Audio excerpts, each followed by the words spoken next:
It's early March and the weather is finally warming up. Time to start those early spring gardening projects. This is what my front yard looked like last fall. It is now my fourth year turning the lawn into a garden. I left the perennials and grasses untouched for the winter.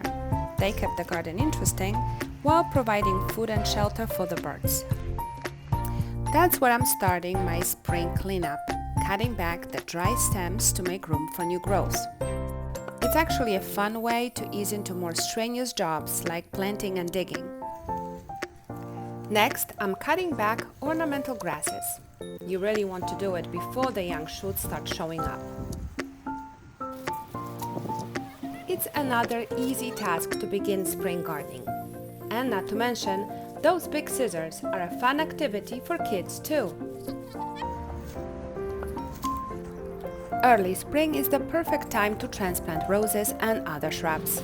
I planted this rose last spring without realizing how tall it would get, so I'm moving it to a new flower bed. The roots aren't too established yet, so it should be pretty easy to transplant.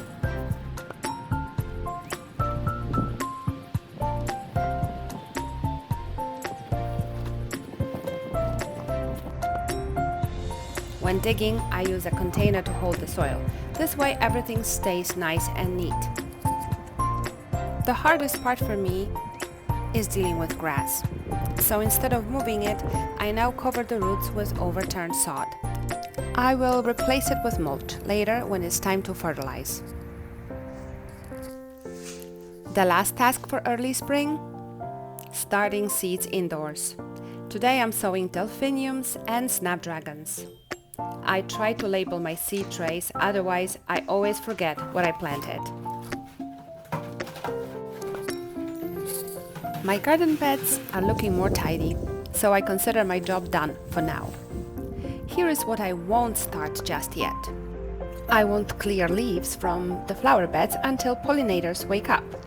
I won't trim roses until forsythias bloom, and it's too early for seed sowing and planting in my zone 7A.